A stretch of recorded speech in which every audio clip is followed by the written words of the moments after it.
So, but I think the principal aim, as far as I was concerned, was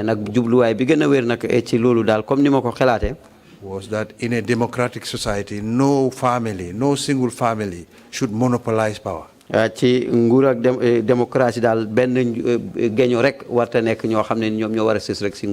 Everyone is equal before the law and in terms of opportunities. And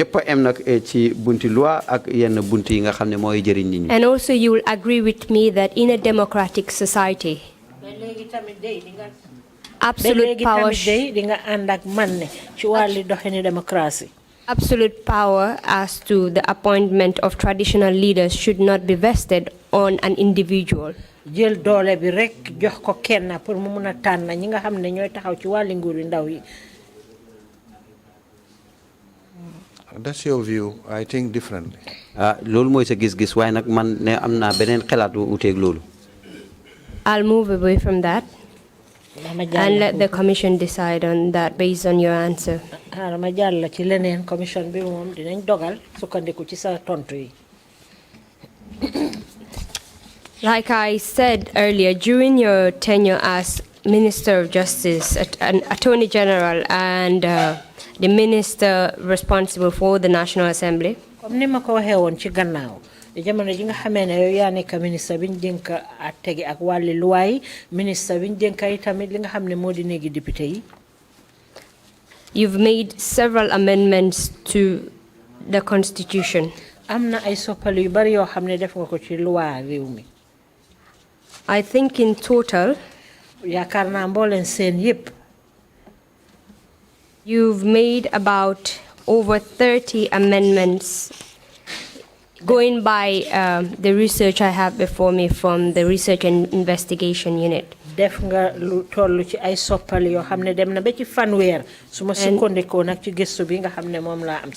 I can acknowledge also that some of the amendments that you've made were progressive and good. For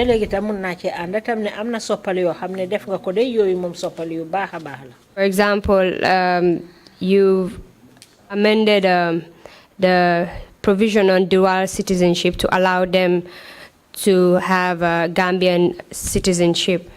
You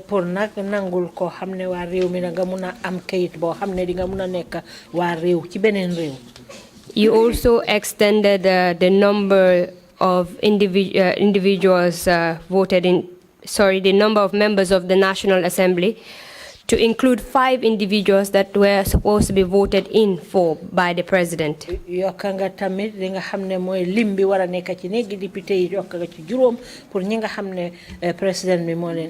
And out of those 5, they are supposed to select one differently able person. Te ci biir soppali yooyu tamit wax ngone nga ci ne juróom yooyu ñuy tànn war nañ cee tànn kenn koo xam ne dafa télé daal ci benn anam. A female. Te war naa doon jigéen. Just to ensure that there is diversity also in in the National Assembly. Pour ñu gis ne daal emale am na ci néegi député yi.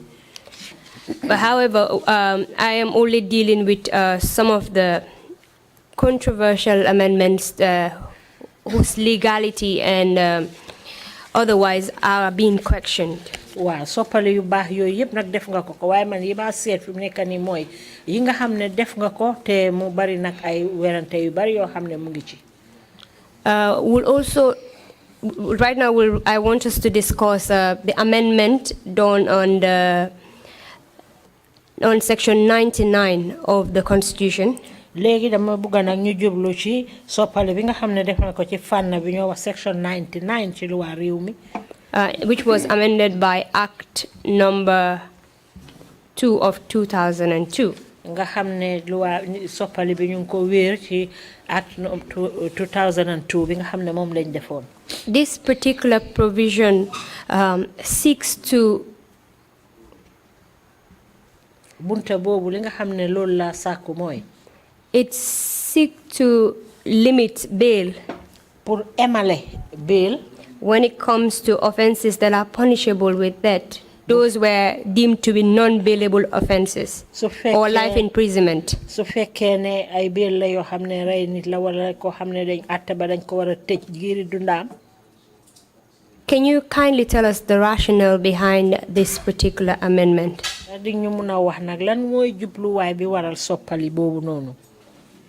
you very much. I think it is clear that somebody who has been convicted of an offense punishable by death or life imprisonment. Leer na comme nit koo xam ne ni loi daf ko daan ci tuuma gi nga xam ne ni teg nañ ko ne lañ ko mën a àtte mooy dañ ko war a rey wala tëj ko gii di dundam. He should not just be allowed after the sentencing to go away and be granted bail. It's not reasonable. Waruñ ko war a bàyyi rek muy dox gannaaw boo xam ne nii dal dinañ ko loi daan la ko rek ñu yàlla di ko bail. He has every reason to get away, to try to go away, because his life is at stake. Mun naa daw ak nu munti mel rek ndax jamono boobu dundam bakkanam ci leneen. And there's already a victim tey am na koo xam ne loru na ba pare. who will not be brought back to life. Koo xam ne ni dootuñ ko mën a delloo si waat ci jamono ci àdduna. If you weigh the two, I think it was only fair that such a person should not be granted bail.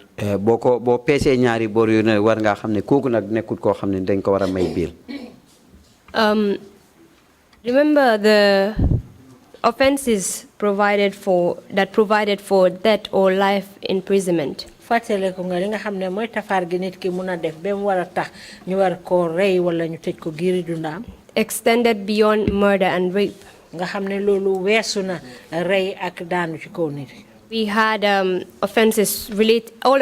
most offenses relating to treason.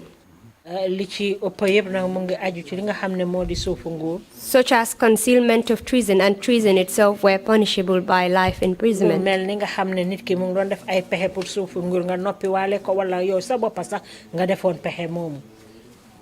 The criticism is that during those times, that is prior to this amendment, there were a lot of political cases that were ongoing before the courts.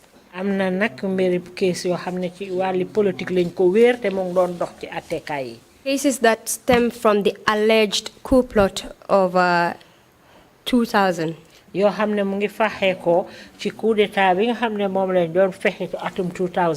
which both civilians and military personnel were arrested and detained. Te ci jamono bobu ay soldat borom uniform ak ñoo xamne ay civil lañ ñu leen jël jappalen tek leen ben bërepp. And they were refused bail. Te ñooñu dañ bañoon pour ñu bail leen.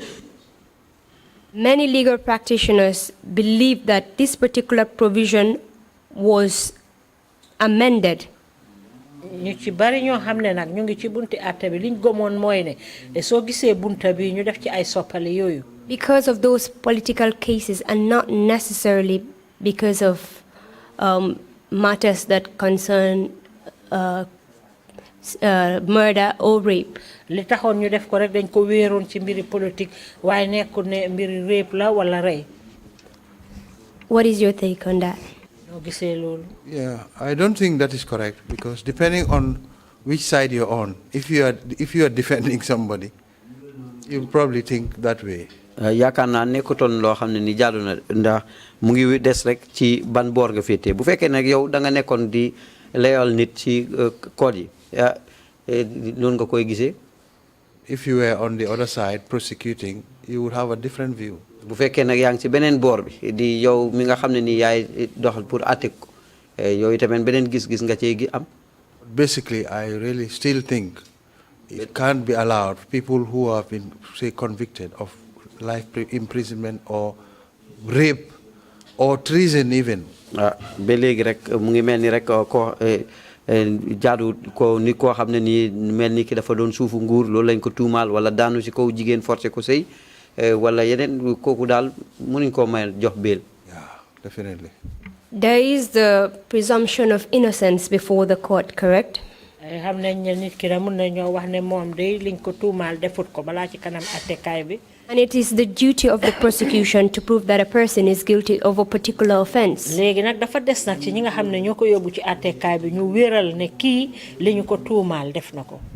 Am I correct? Yeah, that is correct, but still, And a serious offense. And also, in addition to that, The court also had the discretion as to whether to grant bail or not. Based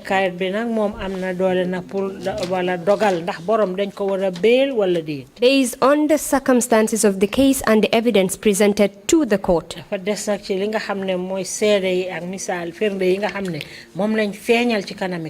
Is that correct?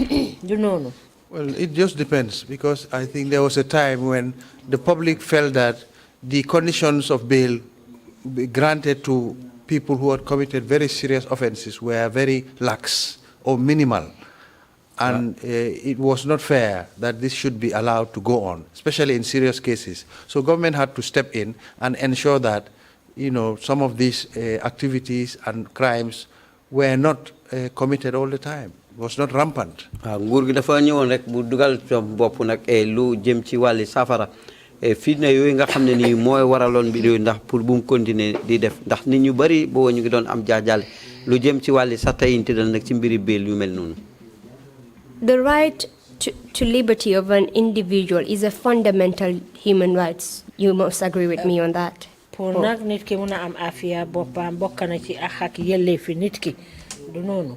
Yeah, that is correct. But the life of other individuals too is even more important. And the discretion as to whether to limit the said liberty of the individual should solely be based on the courts. Emale nit ki nak ci nga xamne non la momé bopam ci wali afiyam lol nak dafa dess ci attekay bi. Who will weigh the evidence to determine whether this person is at a flight risk or not? Nga xamne nak ñoom ñoo wara seet ndax borom mi nga xamne firnde yi ñu wone wéré na ne mom def na ko wala déet. No, I don't think it's only the duty of the courts. If the courts are not doing what they should be doing, the government should step in. Yaakaar naa du warugali court bi rek bu fekkee court bi defuñ li ñu war a def kon bu boobaa nguur gi dañ ci dugal seen loxo. So in the cases of treasonous offenses that an individual has been alleged of committing, lo aju nak ci lu demee ni maanaam suufu nguur boo xam ne tuumaal nañ nit ne moom la bëggoon a def. in such cases, regardless of the evidence before the court, the individual's right to liberty is snatched away. And he is not even given the opportunity to argue his case before the court. That is what this section did. It took away that right from an individual to put forward their case and leave the determination to the court. It totally barred people that were charged with offenses that were punishable with life imprisonment. It barred them from bail. That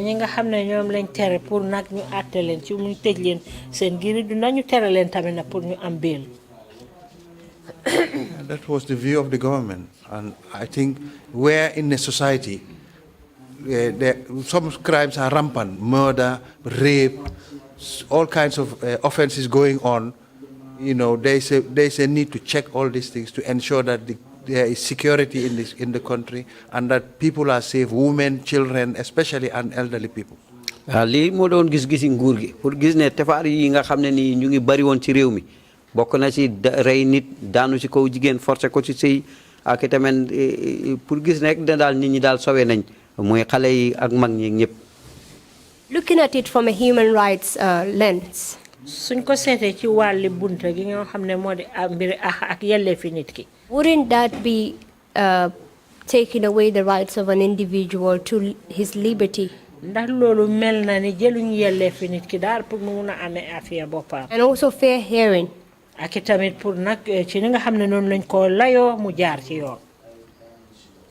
don't think so. The bail is not the hearing of or the determination of the case, as you know. So if you are patient, you will be heard. And if the court decides that you did not commit the offense, then they will let you go. They shouldn't keep you there at all. One more minute. Bail bi nak nekul li nga xamne moy dogal ci wali code bi. So amé so mané muñ nga tok buñ la atté bu féké nak né dogal nañ né dal liñ la tuumal topuñ la ko loi topu la ci dara dañ la wara bayyi ci sasi. Well, Mr. Witness, this particular provision of the law has been used as a weapon. Why seede bi fànn bi nga xam ne moo nekk ci wàlli loi bi ñoo wax ni dañ ko jël rek jëfe ko mu doon jumtuwaay. And denial of bail was used as a form of punishment. Te tere gi nga xam ne ñu ngi tere nit ki pour ñu bail ko dafa mel ni loolu ñu ngi mbugal borom. In politically motivated cases of treason or concealment of treason, ci case yoo xam ne politique am na ci yoon demee ni ki wala bëgg a suufu nguur wala nga yëg ko ba pare noppi waale ko. the trials took about 2 to 3 years, during which the individual's liberty was restricted. Layo bi moom dafa dem ba ñaar ba ci ñetti at nga xam ne nit ki nag pour mu mun a moom boppam nag am sagoom loolu dafa mel ni dañ ko nangu ci loxo. It was as if they were sentenced because they were locked up in jail.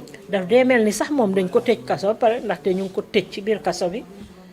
They had limited rights to prepare their defense. mënuñoo waajal seen boppa nag ci wàlli alayoo boobu nga xam ne moom lañ leen a defal.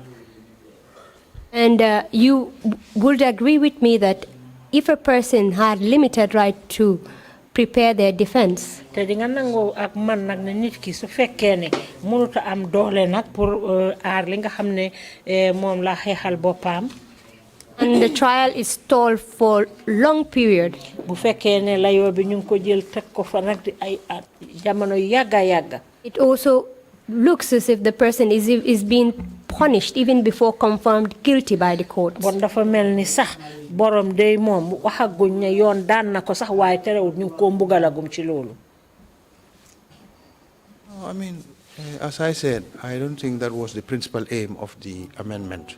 Was to ensure that security was tightened in the country.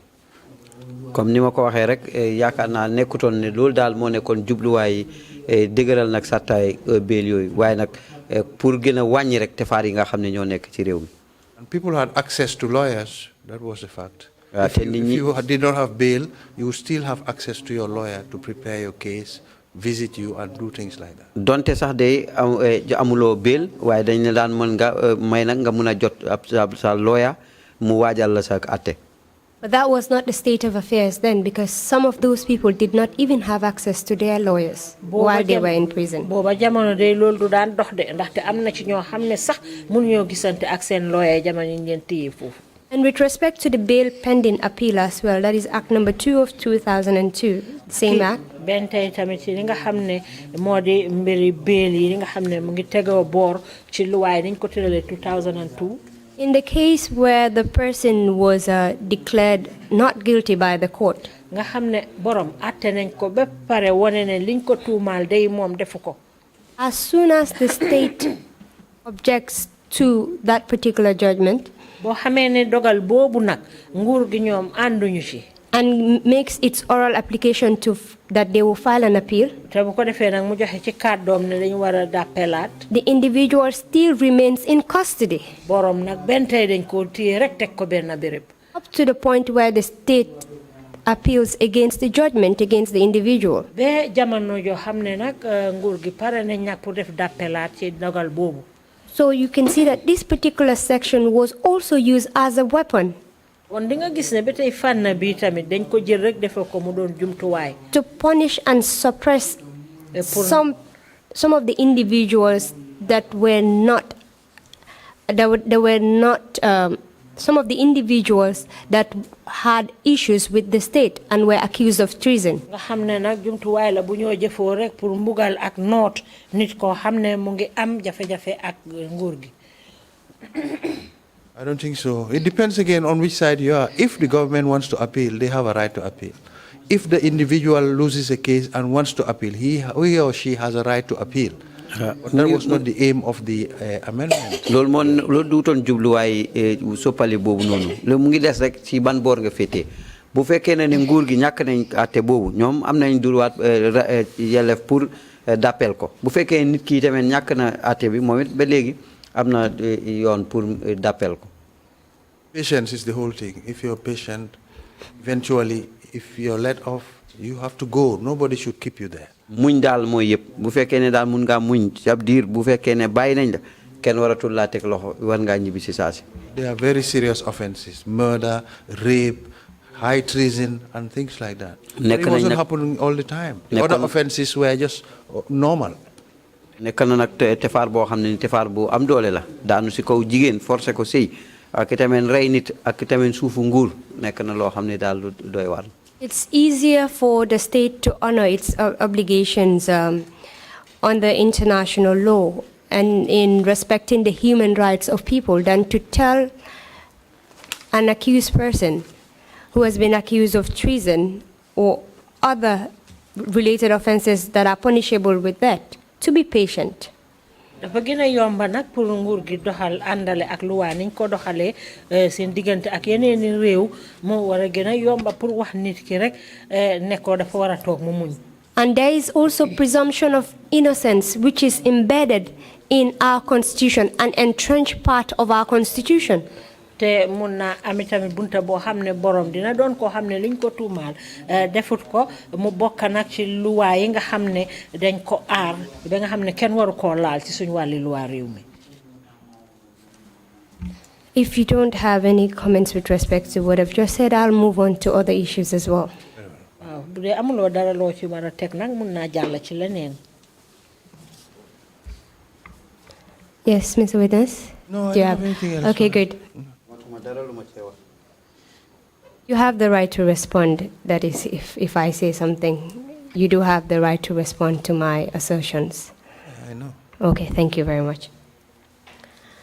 Going back to the Indemnity Act that was enacted, ñu delluwaat ci luwaa bi nga xam ne dañ ko tëraloon pour aar ñoo xam ne xëj na def nañ dara duñ leen yóbbu ci benn luwaa. can you recall the case of Sabali versus Inspector General of Police? Teleku nga mbiri Sabali diggante ma Inspector General bu Police. In which respect? Recall in which respect? I wasn't in the case. It was with this is a well-known case, and it was reported in the law report, Gambia law reports, 2007 to 2009 law reports. Li case la boo xam ne ñu ngi ko feeñaloon nag ci xibaari luwaa yi nga xam ne mu ngi amoon 2008 2009. 2007 to 2001, sorry. 2007 to 2001 law report. 1997, my apologies, to 2001 law report. 1997 be atu 2001. This case was initiated immediately after the April 10 and 11 incident. Li ñu ngi ko tëraloon gannaaw boo xamee ne xew-xew bi weesu woon na rek ci yëngu yi amoon fukki fan ak benn weeri April. Can you recall the case? As I said, I wasn't in the case, so I didn't know the details. Let me give you a background of it. You also sat in the Commission of Inquiry, right? amoon na toogaay boo xam ne bokkoon nga ci jàmbur yi ñu tànnoon pour ñu def gëstu yooyu. Sabali was the teacher at St. Augustine who was assaulted by the PIU during the April 10 and 11 incident. Sabali jàngalekat la woon boo xam ne waa PIU yu ñoom ñoo ko tooñoon daal ci jamono xew-xew boobu nga xam ne moo amoon. Can you recall his case? Yeah, I remember briefly. Not the details, but briefly. Thank you. He initiated a case against the Inspector General of Police. Moo dal di ekkati nag benn case boo xam ne mu ngi ko teg ki nga xam ne mooy woon njiiti police Inspector General bu police. For the assault meted on him by agents of the state, that is the PIU. Ci li nga xam ne moom lañ ko teg te ñi ko teg ñoo di waa PIU te ndawi nguur gi lañ woon. And that was a civil case he initiated against the state. Li case la boo xam ne diggante nit ak morom kala moo xam ne mu ngi ko tegoon ci kaw nguur gi.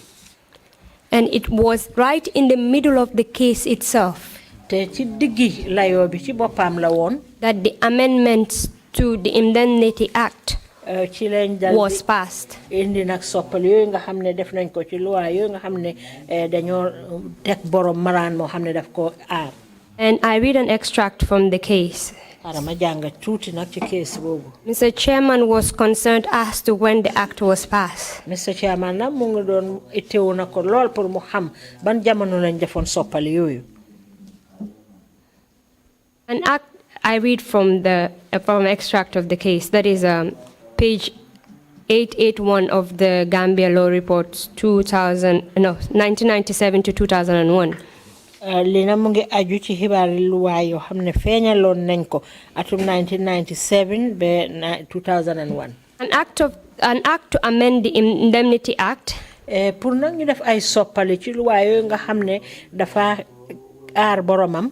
For matters connected therewith was enacted by the National Assembly and assented to by the President of the Republic on the 2nd of May 2001. Lu aju nag ci li nga xam ne noonu la ko néegi député yi tërale woon te nangu ko di njiiti réew mi ci liñ ko tëraloo atum 2001. So the question that Mr. Chairman asked previously is answered in this. Léegi nag chairman bi lim doon laajte bon tontu baa ngoog. It further goes on.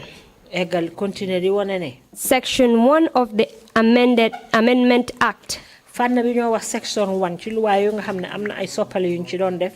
provides that the act shall be deemed to have come into force on the 1st of January 2000. Wone na ne nag luwaa boobu dafa war a dox benn fan weeri January atum 2000. The amendment also indemnifies police officers and state agents against all claims soppali boobu tamit na dafa teg malaani kiiraay ci ñi nga xam ne ñoo di bunti kaaraange gi ci lépp loo xam ne moo di tuuma wuñ leen teg. in respect of actions undertaken during any periods of public emergency. Lu aju nag ci lépp loo xam ne borom def na ko ci jamono joo xam ne ñu ngi teg ay luwaa jàppandal yoo xam ne moom la réew mi di doxee. Public disturbance li nga xam ne moo di or riot situations. wala di def ay gerew. The act also outs the jurisdiction of the regular courts in favor of a claim commission ci li nga xam ne mooy court yi pour nag ñoom ñu am doole pour def seen layoo foofu. to be established to receive and hear claims and make recommendations to the president for compensation. feeñal ak ñu dégg ay ndogal yoo xam ne dañ ko jox président bi pour ay ndàmpaay loo xam ne etc. to deserving claimants. ak yeneen nag pour ñu yërmande boo xam ne dañ ko jox boromam. Hence, the reference to this court by the High Court following a motion by the defendant to strike out pour na ñi nga xam ne ñoom ñooy ñi nga xam ne ñooy aar layookat yi ci ay bunta yoo xam ne dañ koo feeñal pour ñu dàq ko. To strike out this suit on the ground that pour ñu dàq bunta bi ci sukkandiku ko ci anam boo xam ne by virtue of the amended act dañoo sukkandiku nag ci luwaa yu nga xam ne moom lañ soppali. the plaintiff has no cause of action against them. nga xam ne kii tawat moom du am fenn foo xam ne fa la mun a wéeru ci seen kaw.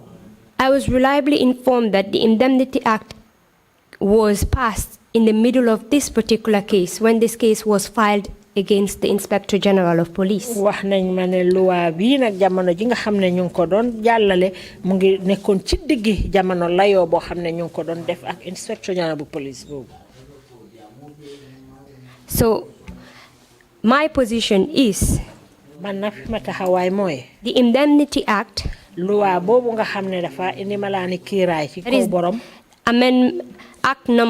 Amendment of Act number 5 of 2001 soppali bi nga xam ne ñu ngi ko def ci wàllu luwaa bi ñoo wax Act number 5 bu 2001 was enacted loolu dañ ko doxal to indemnify police officers and government agents ngir ñu mun a aar ñi nga xam ne ay police lañ ak ndawi buur bi against all and any act that was done by them ci lépp loo xam ne ñoom def nañ ko jamono boobu during ci jamono yoo xam ne a public disturbance ñu ngi def ay ñaxtu yoo xam ne daal dafa yàqa riot public emergency ak it ay geraw yoo xam ne ñu ngi def balaa ñoo def nag li nga xam and ne in particular rawatina the incident of April 10 and 11 rawatina sax xew-xew bi nga xam ne moo amoon April fukki fan ak fukki fan a benn. You can state your position as well. Thank you very much. I said earlier that I don't agree with that. And nobody can tell you that you are in the middle of a case until the case is finished. There's nothing like the middle of a case. Munum betay rek duma and ci li nga wax ndax suñ seetloo ci atte amul kenn ku la mën a wax ne yaa ngi ci digg atte ba atte bi jeex rek amul dara lu dem ak digg atte. Sorry, Mr. Witness, pardon my choice of poor words. I'll rephrase it like while the case was ongoing. Wa legi na xaram ma waxat ko du wax ne sa digga bala way mu nax ne bobu dal layo bi mu ngi don dox. That may have been the situation, but that was not the reason for the act. As I indicated earlier, you have to go to the courthouse to determine an unlawful assembly, and a public emergency must be declared by the president for there to be a public emergency. I cannot remember any occasion when a public emergency was determined or the court decided that that was a public emergency. I stand to be corrected. Well, mun naa nekk de waxtu woowu code baa ngi doon daw waaye nag loolu duutoon jubluwaay bi ndax foog si rek mu nekk nag loo xam ne dana tukkee ci code bi lu mun a wane ne seen daje boobu nekkul loo xam ne dëppoo naag yoon wala it ñu joxe nag luwaay roxandi boo xam ne nii jampaañ boo xam ne nii am na jamono boobu noonu. Mr. Chairman, I have already stated my position and the position of the law, so I'll leave that to the Commission to decide. Indeed, that was the understanding that we had as the outcome of our consultation conference during the break, and you have both delivered very well on that. You've stated your case, counsel. Witnesses replied. Thank you. Commission would take the interventions into consideration. Thank you. You may proceed, counsel. Thank you very much, Mr. Chairman. Another amendment that you've made to the 1997 Constitution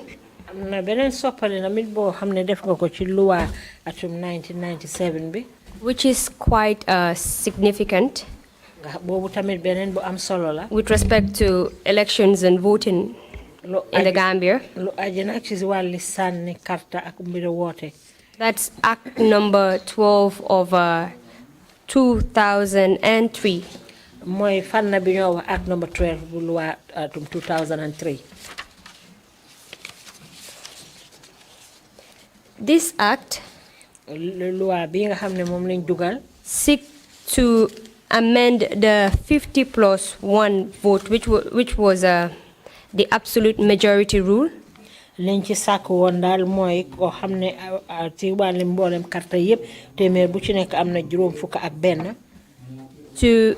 whoever wins the most votes wins. Can you tell us the rationale behind this particular provision, this particular amendment to the Constitution?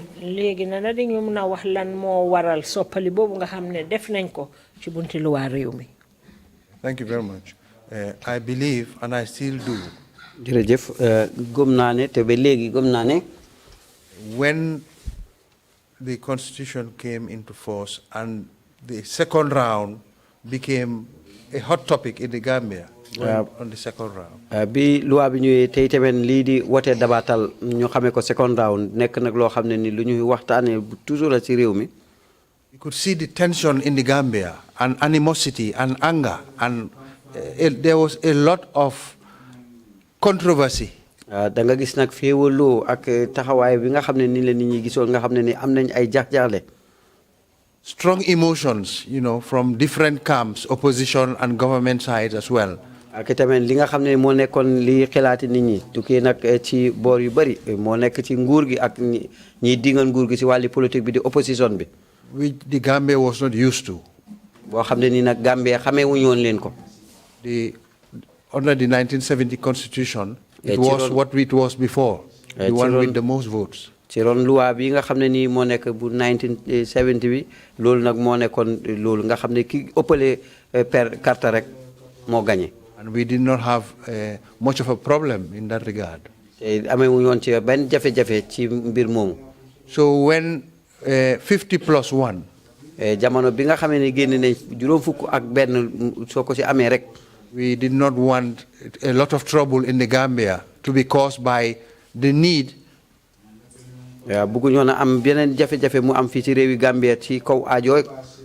Just because you need to get 50+1. What is in 50+1? It's not magical. If you have 50% or more, you win. Why should that be? But you accept that when you go to the second round, if you have 5%, you win.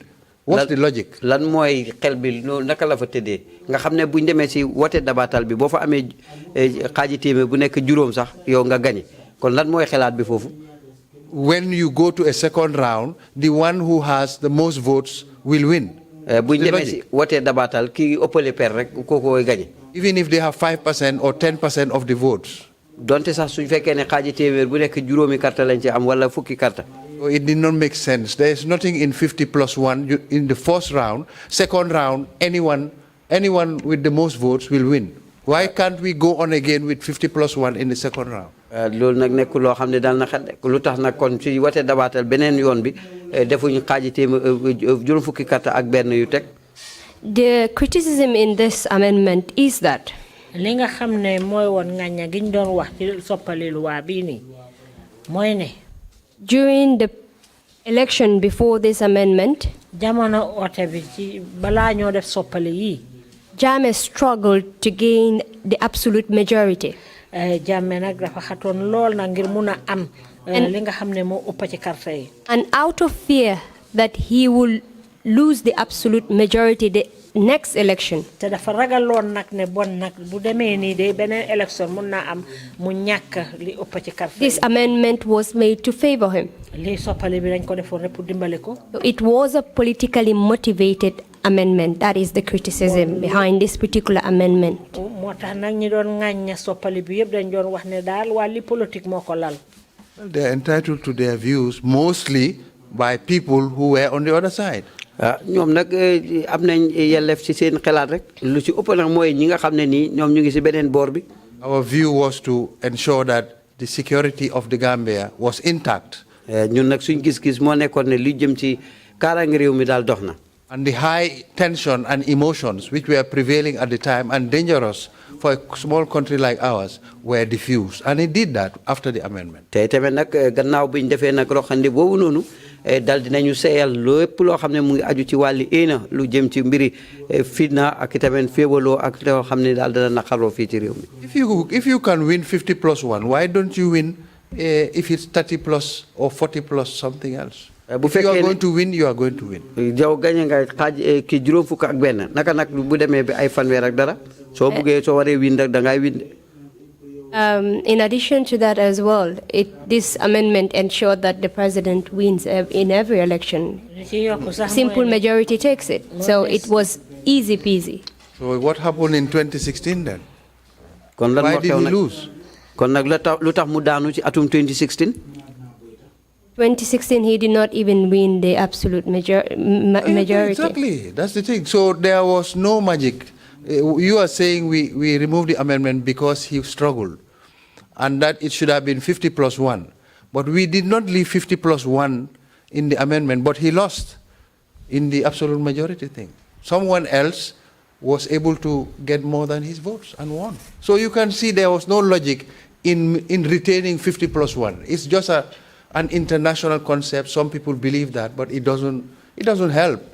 Loolu nag xalaati nit ñi la woon rek waaye bu fekkoon ne loolu moo nekkoon jubluwaay bi te toxaluñu woon ko ci atum 2006 election bi 16 election bi lu tax kon mu daanu am na keneen koo xam ne daf ko ëppale carte rek gagné.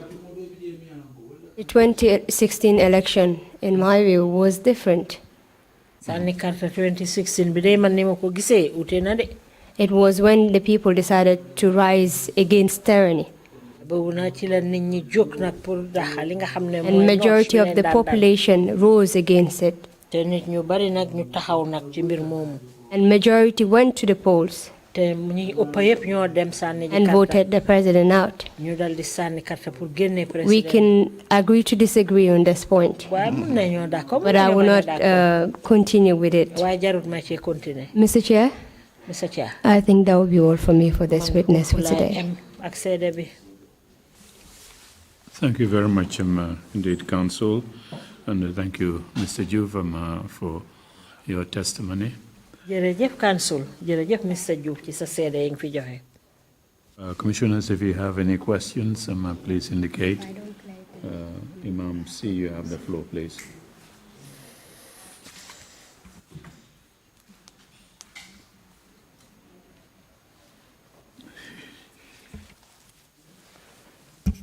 Mr.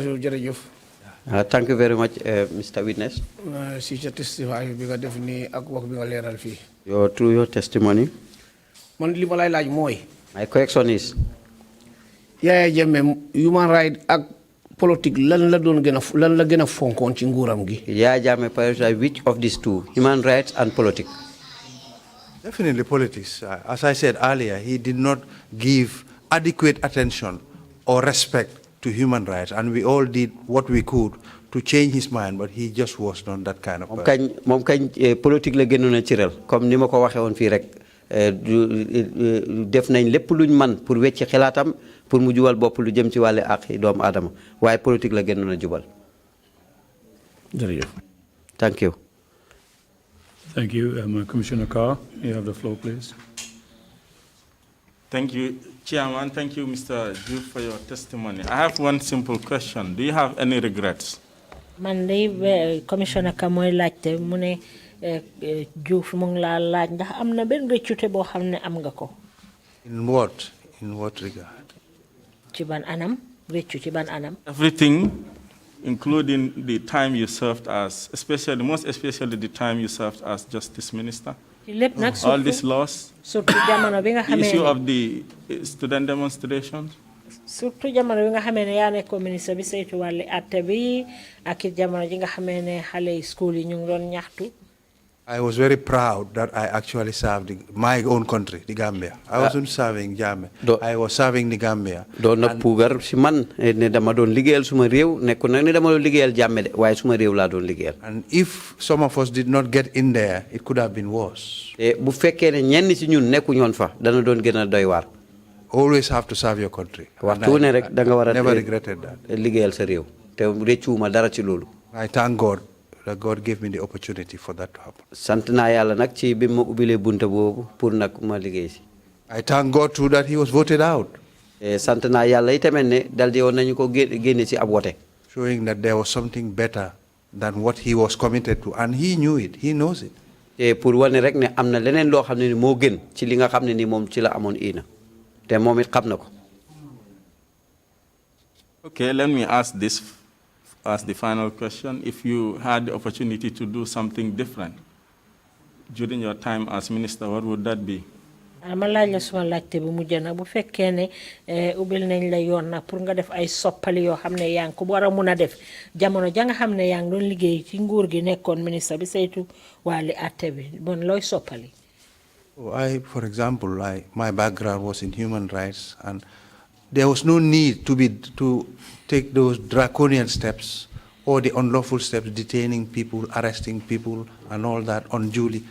Should have gone through the right procedure. Mooy li nga xam ne ni moom laa gënoon a xeeñtu na muy yelleefi doomu aadama kon li mbir mi moo nekkoon ne warul toon a nekk di jàppa nit ñi teg leen benn place ak itamit yeneen i ate yi dinañ ko waroon a jaarale rek fi mu war a jaar. Or seizing people's properties unlawfully. Why did he do that? There was no need. Go to the courts. Wala di nangu nag këri nit ñi ak jumtuwaayu nit ñi te ci anam goo xam ne dëppuwut ak yoon na dem rek si court bi. Thank you. Yeah, you're welcome. Thank you. Mr. Joof, when did you resign from the post of Attorney General and Minister of Justice? Mr. Joof, kañ nga resign bàyyi sa liggéey bi jamono nga xam ne yaa ngi nekkoon ministre bi ñu dénk wàllu waay ak attey ci réew mi. I believe around 9th October 2003. Ki juróom-ñeenti fan ci weeri October ci atum 2003. And what was the reason for your resignation? Lan moo taxoon nga bàyyi liggéey bi? Principally, I had enough of somebody who did not respect observance of human rights, all the unlawful detentions, and I had other incidents like some of the judges sacked for giving their judgments. Why should you do that? It's like that. Nekkoon naa koo xam ne doyloo na ma sikk ci nit koo xam ne nii ni mu doon doxaleeg ñun amatul benn cëri lu jëm ci wàllu yelleefi doomu aadama ak jooj yi nga xam ne di attekat yi ñu doon dàq. And the children, of course, we said, you must compensate them. Even that amendment said there would be a commission to determine compensation to be given to people. So that was what the law said. xale yi sax ndampaañ bi leen waroon a jox ndax ci soppali boobu am na sax luñ fa wane ne foog si mu am penc moo xam ne ni dañ ko samp muy mun a bàyyi xel naka la ñooy joxee ndampaañ xale yooyu. And it was not his money, so why didn't you just go ahead and do what should have been done and compensate? Tamit duutoon xaalisam de lu tax rek mënutoon a continuer def loolu. So all these things, I think, convinced me that I was in the wrong place at a particular time in 2003. yii yëpp daal moo taxoon daal ma gis ne daal maa ngi woon ci place boo xam ne daal nekkul suma jëmuwaay ci ab diir boobu. And did you mention all these reasons in your resignation letter to him? ba nga bind letter nag ne da nga bàyyi liggéey bi ndax limoon nga ci yi nga wax nii yëpp. You know, you don't have to say all these things, so you just resign. He was away somewhere at the time, so I just gave in my letter and went my way. Yeah. You have a copy of that letter for our records? Oh, no, it's been a long time. If I see it, but I doubt it. But the office should have it somewhere. Some office should have, I think. There was a copy in the Attorney General's office. But as far as you can recall, what were the points that you said to him directly? Li nga mën a fàttaliku daal yan bunta nga sukkandiku daal pour won ko ne moo tax nga bàyyi sa liggéey bi. I remember just thanking him for the appointment and informing him that I was resigning at a particular time. Moom rek bokk na ci sax li ma mën a fàttaliku gërëm naa ko rek ci tànn gi ma tànnoon ak itamit nag damay bàyyi ci diir bu ci waxtu nangam. At that level, normally you just let it go and just say exactly minimum. He didn't know then why you resigned. He knew it. So I was asked to go back. How would he know if you didn't tell him? No, he knew from you know, grapevine. He was working on the grapevine most of the time. That's why he had a problem. Dana daan li ni ndax mu ngi daan gestu si suuf ay mbir. And I had indicated to some of his officials that I was unhappy with the sacking of some judges and what he did with regard to the Commission of Inquiry compensation. Te wax naa nag ñenn ci ñi nga xam ne ñoo la doon liggéeyal ne leen ak man de ni mu dàq noonu ci ay jooj yooyu noonu ak ndampaañ yooyu mu waroon a jox xale yi loolu bokk na ci. I think I just wanted to go now. Ma ne daal fi mu nekk nii daal dama bëgg a noppaleku ci mbir mi. You were just telling us a few minutes ago not to trust or rely too much on what we hear through the grapevine. That was for him. Well, he was operating like that, basically. That's why you had so many errors. You just get rumors from various people, and they had their own cabal. Government officials would go away and with their own groups. He was meeting these people, you know, either here or in Kanilai, social groups and friends and business people. We were not into that, you know. So you would go away, and they would have their meetings all day, all night. So you see, there was a kind of difficult arrangement. Ci sa dëddute daf daan am ak gaay ay jotaay yu mel ni ñi jula yi leeg ñeneen ñi nga xam ne ay yeneen mbootaay yu dox ci biir réew mi la. So they would undermine your advice and he would accept that and things like that. So the best thing was just léegi la ñu suufu sa li nga ko yedd bu ko defee rek mu dox ci noonu. Well, thank you very much for your answers, and that if you have any concluding remarks to make, please proceed to make them now. Yeah, thank you very much. I don't have a lot to say, but just to thank the Commission and the members and Council. Ama lu bari lu ma wax nag kana di gërëm commission bi rek ak ñi nga xam ne ñooy kilifa yi ko seq council bi. For inviting me here to testify, to assist them. Ci niñ ma ooyee fii tey pour ma lef ay leeral. I think it's a very important commission of inquiry. Yaakaar naa itamit penc commission bu am solo nag ci wàlli gestu. And that is really going the way it should be going. Te itamit mu ngi dem ci anam gi nga xam ne noonu la war a demee. We have a habit of just pushing everything under the carpet in the Gambia, but this and all the revelations here should not get to that kind of business. Adaw nañ nag di nëbb rek lépp loo xam ne muy daw fii ci réewi Gambie waaye nag lii dal dina feeñal lu bari. Nobody thought that Gambians were capable of the atrocities and wickedness and evil acts which have been shown in the before your good selves. Kenn mosuta fooy nag Gambien mën naa am coxor goo xam ne nii xol boo xam ne mun naa def ñaawteef yi nga xam ne moom lañ fi nettali. And those people are still around. Te ñooñu ba léegi ñu ngi fi de. And people are getting worse in the Gambia every day. Tribalism, people using religion to divide the Gambian people. And all kinds of things are happening now. It should be stopped. tey tamit nag nit ñaa ngi gën a jànkuwanteeg mbir yu mel noonu de lu jëm ci wàlle xaajalante xeet am ñoo xam ne ñu ngi jëfoo diine ji ngir xaajale nit ñi. to divide Gambian people.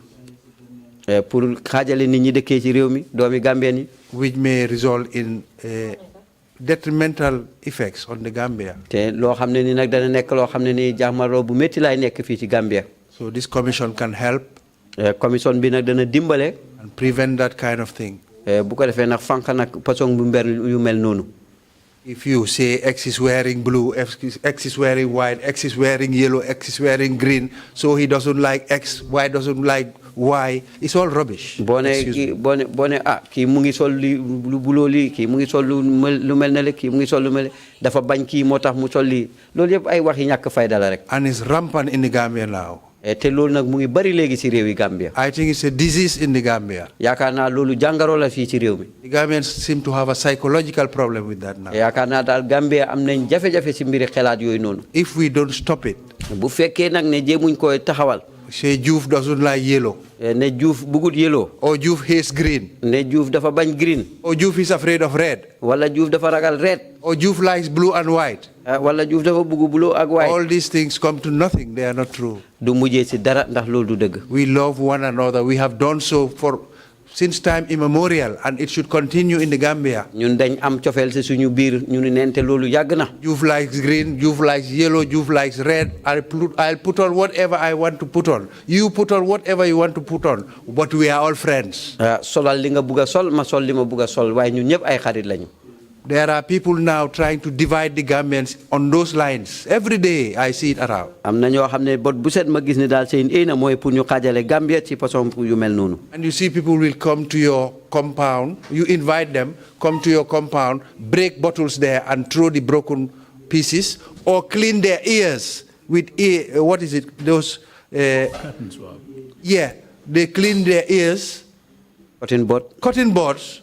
And instead of taking it away, they throw it in the compound. It's pathetic. ñoo xam ne nii danañ jal di jugaatu jal di ko sànni sa biir kër ñi toj ay xoti biteel foofu. All kinds of cultism and lack of belief in God. loolu yëpp ci ay mbiri batuute yi lee ñàkk gëm yàlla rek. The Gambians don't believe in God really anymore, most of them. ñu bari na ci Gambie gëmatuñ yàlla. So they are now practicing these very wrong and very base attitudes. It's rampant.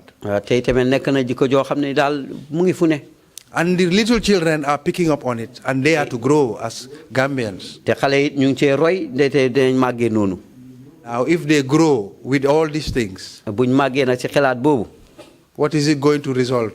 ci lu muy mujjee nag. It will divide the Gambia. dana xaajale Gambia. That's what has sent many countries to war and strife. loolu moo tax nag réew yu bari fi mu nekk nii ñu ngi ci xeex ak ñàkk. Muslims, Christians, non-believers, they are all one. jullit yeeg Christian yeeg ñi gëmu dara yëpp benn lañ. Mandingos, Wolof, Seres, Fulas, Akus, they are all one. Mandinka, Soose, Séeréer ak yëpp benn lañ. We are all Gambians. ñun ñëpp benn doomi Gambia. We are all people created by God. ñun ñëpp yàlla benn yàlla bi moo ñu bind. And I urge the Commission, when it's looking at all these things, to get into the bottom of the whole thing. These are the things going on in the Gambia now. bugga naa nag commission bi ñu bàyyi xel lii yëpp ndax lii mooy li nga xam ne mooy daw ci réew mi léegi. Started by the same people we all know. commencé ko nag di nit ñi nga xam ne nii ñoom lañ ñun ñëpp xam nañ leen. Because they hope to gain political advantage. ndax dañ am yaakaar ne daal danañu mun a jot nag lu ëpp nag ci mbiri politique. If the Gambians can show them, hey, you can't fool any of us. bu fekkee ne Gambie mën nañ leen wax ne hey mënu leen a nax nit ñi. We can put on whatever we want to put on. mën nañoo sol lépp lu ñu neex ak lu ñu bugg a sol. We can have friends anywhere we want to have friends. mën nañoo am xarit fenn fu ñu neex fu ñu bugg a amee xarit. Muslim, Christian, non-believer, anybody. jullit Christian wala ñi nga xam ne sax gëmuñ dara. We were here, our forefathers were here before any of these religions came. suñ bàyyi suñ maam yi ñu ngi fi woon balaa benn diine doon ñëw fii. And when we go, we leave our children with all these cultures and all we have inherited. te ëllëg si biir buñ fi jógee ko itamit danañ fi bàyyee suñ xale yi lii ak li nga xam ne ni mooy suñu aada. So let's not allow anybody to divide us. buñ nangu kenn xaajale ñu. Whether it's the religious people. waaw moo xam mooy ñiti diine yi. Or educated people are even the ones dividing the Gambian people. wala borom xam-xam yi jàng ne ñoom sax ñoo gën a nekk di xaajale nit ñi ci réew mi. They should know better. te war nañoo gën a xam. if they don't like you, buñ fekkee ne bëgguñ la. you say, hey, this man doesn't wear blue or green or yellow or red. ñu ne hey kii du sol mbubu bleu wala lu xonq. Or he hates black. wala dafa bañ lu ñuul.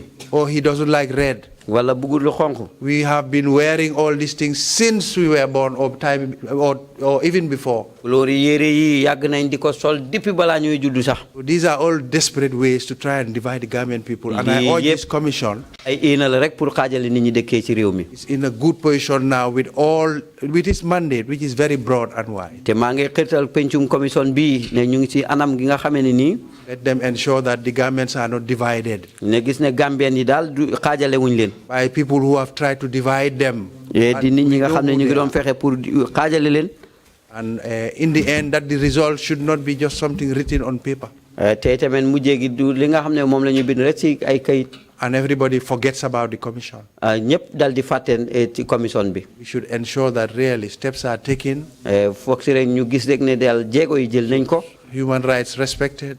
yelleefi doomu aadama cëral nañ ko. And that we love one another as a people and a nation so that we can move ahead. te tamit ñu bu am cofeel ci suñu bopp ñu neen nga ñu mun a jëm kanam. Those who are up country especially. ñi nga xam ne ñoo nekk ci kaw gi. And they rely on us. te nga xam ne daal ñu ngi wéeru ci ñun. Because they have a spirit of democracy. ndax ñoom am nañ li taxawaay démocratie. And love one another. te ñu mos bugante. But we here in these areas, Kombo, Banjul, and the lot, we should not divide the Gambia. waaye nag ñun ñi nga xam ne ñoo nekkee ci teeru bi fii Kombo ak Banjul ak yeneen bu ñu xaajale réew mi. Wherever you are, you keep on with your beliefs. foo fare continuer ak li nga far rek. If you are in a political party, enjoy your membership there. bu fekkee yaa ngi ci benn parti politique bu nekk fa rek di bànneeku la nga fa jot a amee. Whichever tribe you are from, it doesn't matter. xeet boo munti jógee ko loolu amu ci solo. What counts is that we are Gambians and one nation. li ci am solo daal ñun ñëpp benn Gambien lañ ca benn réew. And I urge the commission in the end. xirtal naa nag commission bi ci njeexteel li. to keep all this in mind, because that's the whole point, really. All these things happening. Yeah, that's what has been happening. Tribalism, people sent to be this, others targeted, and we ask that at least we take action so that this kind of thing doesn't happen. I thank you very much and wish you all the best and great success. And God bless Gambia. Thank you very much. I didn't realize that wax from the ear can be an ingredient for nyiri. It's happening. All kinds of rubbish, really. That's just the least. Get it out everybody knows with a cotton swab, terrible. throw it on somebody's lawn. Filthy then, things. It works as a nyiri. Yeah, terrible things. Extraordinary. And these have no effect, but they believe in it. So eventually you become, I don't know what it's called. You don't know what you're doing, but you believe in what you're doing. Go crazy. Mr. Joof, thank you very much indeed for your testimony and for your concluding remarks. Thank you. We will end our proceedings here today and then resume tomorrow morning, 10 o'clock sharp. Thank you. Thank you all very much indeed, and meeting is adjourned. Thank you.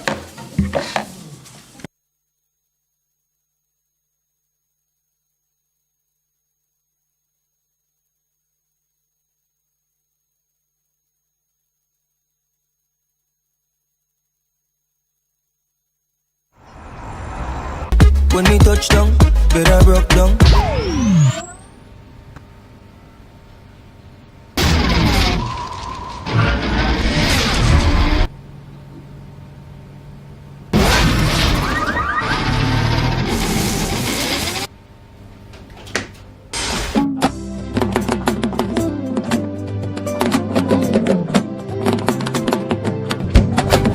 Namon nalen, dano gëjë gi seen lool.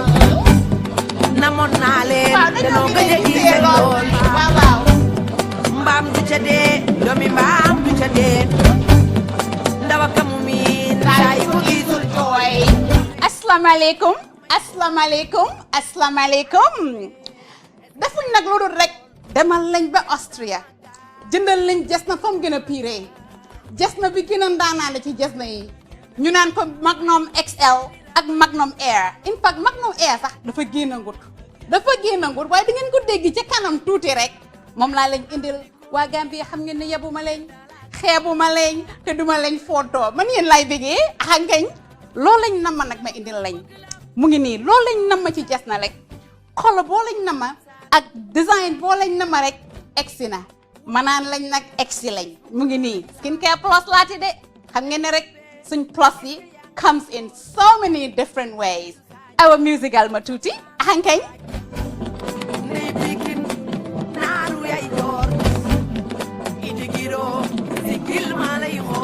waaw man seen bëggeel ma gaañ de xangañ waaw waaw